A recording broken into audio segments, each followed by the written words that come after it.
If you've had any interest in starting an Airbnb business in 2023, I'm sure you've come across these videos and news articles.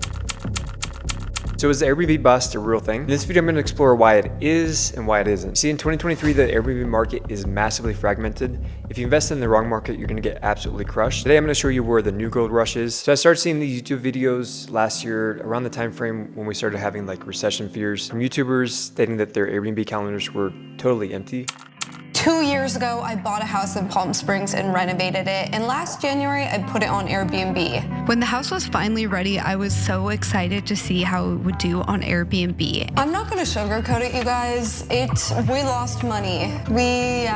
It's not looking good. A lot of these markets were like Joshua Tree, California, Florida, but really last year I started seeing a huge trend across pretty much all America of people's calendars starting to be completely empty, and more and more markets starting to get saturated. There are still a few markets in the US that I think are still good, that are not saturated yet, but definitely a lot of the bigger cities, it seems like, are pretty saturated. I think if you have a really nice Airbnb that is for something and you're like a professional host, you can still kill it in a lot of these markets in the US.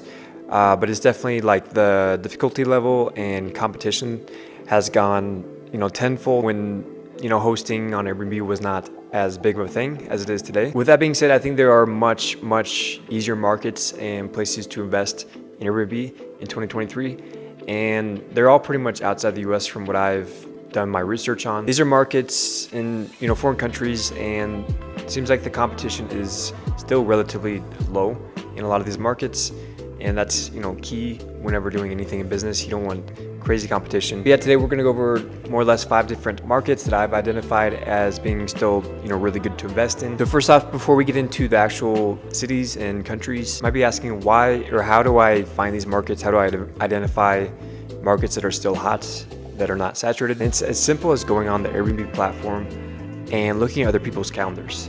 You don't need to go out and buy this expensive software, unless you're actually gonna go in and invest in that city you've already decided. Then I would recommend that you can go in and buy the Airbnb software, which is super detailed information. But to start out, it's simple as going on the Airbnb platform, and again, just looking at other people's calendars. So go ahead and type in a city, and what you're gonna want to do is go to the second or third page, because the first page is filled with top 1% hosts, essentially. Of course, their calendars are going to be crazy filled no matter what city it is. So go to the second or third page and just scroll through listings that you would want to do. If it's a house, look at houses. If it's an apartment, look at apartments. And then you'll just scroll through their calendars for the next 2-3 months. You want to see that they're at least 50% occupied. They're less than 50% occupied over the next 3 months. Probably a market that I would not want to invest in. It really is simple as that.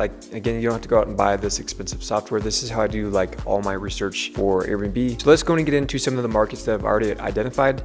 So the first one, of course, is going to be Medellin. This is where I have all my Airbnbs, but it really is a hot market. If you go into Airbnb, and this is another great thing. So go into Airbnb, you can type in the city, and it gives an overall rental demand score. And this is on the free version too. So Medellin on Airbnb, it gets about a 91 on rental demand. And this takes into factors like occupancy, demand, supply, things like that. Super high. This is one of the highest cities I think I've come across, getting a 91 on Airbnb. Tourism in Medellin and Colombia in general has been, booming. Pre-pandemic, it was booming, and then of course, pandemic, it got shut down, but it's definitely come back to pre-pandemic levels. And every year it just continues to grow and grow and grow. Medellin specifically in Colombia, super hot market. There's also Cartagena, but in the research that I've done, there seems to be a lot more supply on the market, and Medellin is still kind of lagging demand. That's why you'll go in and see people's calendars and they're super booked. Prices are, and we've had guests tell us this, that why are your prices like Miami prices? It's just the market, supply and demand. There's lack of supply, so we're able to charge essentially prices that are almost like Miami prices. The number 2 market that I think is the hottest to invest in 2023 is Rio de Janeiro, and this is a place that we went to November of 2022, and it's a place that we just absolutely fell in love with. And actually, before visiting Rio, I would have never expected that this market to be a good place to invest in. I had already looked at Rio on Airbnb, and it has a score of 50. So that's one thing about Airbnb and some of the software. It's not always super accurate, but after visiting the city, I see huge demand and potential there. And a lot of the apartments, the design, interior design, it looks like it's from the 80s or 90s. So even though maybe there is more supply, and that's maybe why it gets a 50 on AirDNA. The ability to outdo the competition that is there currently is, massive, like super easy to outdo what is there now. That's, one of the main things that you want to look at is what is the competition, what, do I have to do to beat the competition? And if that bar is low like it is in Rio, then, I think it's a great market to invest in. You go on Airbnb, look at these people's calendars of apartments, doesn't matter what it is, apartments, houses. Everyone that has like a moderately decent like interior design style is like crazy booked. When I say moderate, this is like compared to Medellin has amazing interior design. So moderate comparing to Medellin is still like nothing compared to Medellin standards. So there's a massive opportunity if you could like find a good designer there, and that's what we're looking at doing.